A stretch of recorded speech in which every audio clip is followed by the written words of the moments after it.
Okay, in this study, I'm going to be focusing on the 9th book of the Bible, which is 1 Samuel, and the 9th chapter of 1 Samuel. Notice how there's a repetition. In the 9th book, 1 Samuel, chapter 1, it talks about the birth of Samuel, whereas in chapter 9, it introduces King Saul. And look at the wording, how similar wording there are. 1 Samuel 1, verse 1 starts with, "Now there was a certain man of Ramathaim Zophim of Mount Ephraim, and his name was Elkanah, the son of Jehoram, the son of Elihu, the son of Tohu, the son of Zuph, an Ephrathite. And he had 2 wives. The name of the one was Hannah, and the name of the other was Peninnah. And Peninnah had children, but Hannah had no children." And when we go to 1 Samuel 9, it starts with a similar phrase. "Now there was a man of Benjamin whose name was Kish, the son of Abiel, the son of Zeror, the son of Bechorath, the son of Aphiah, a Benjamite, a mighty man of power. And he had a son whose name was Saul, a choice young man and a goodly, and there was not among the children of Israel a goodlier person than he. From his shoulders and upward he was higher than any other people."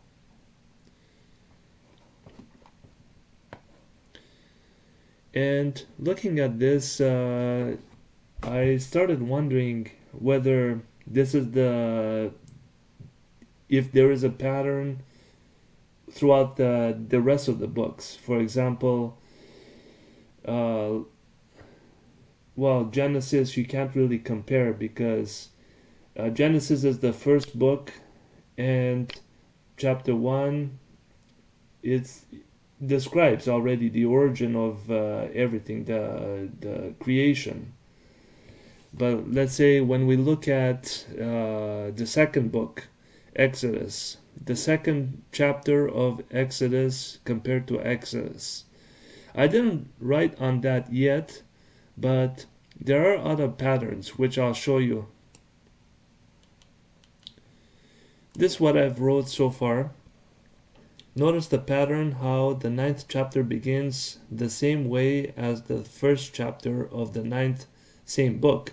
This type of pattern is repeated in a few other places, such as Jeremiah, the 24th book with Jeremiah 24, and Acts being on the 22nd spoke, with Acts 22 summarizing the journey of the Apostle Paul.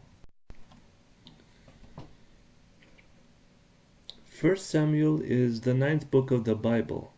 It corresponds with the 9th chapter of 1 Samuel. 1 Samuel 1 was the introduction of Samuel, whereas 1 Samuel 9 is the introduction of King Saul. Samuel means God has heard, referring to Hannah's prayer for a son. In the meantime, God has heard Israel asking for a king. Saul means to ask or desire, so Israel asked for a king, or they desired the king. And I was wondering whether 1 Samuel 8 would correspond with the 8th book, Ruth. And there was, because that's where Samuel was talking to Israel, and Israel desired a king.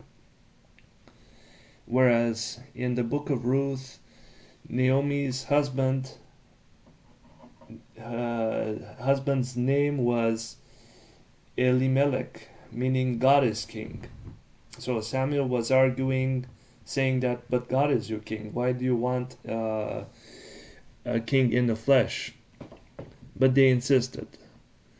And the same thing with Judges chapter 8, where I believe it was Israel willing to anoint Jerubbaal or Gideon to be king, and he refused. God willing, we'll be looking at those passages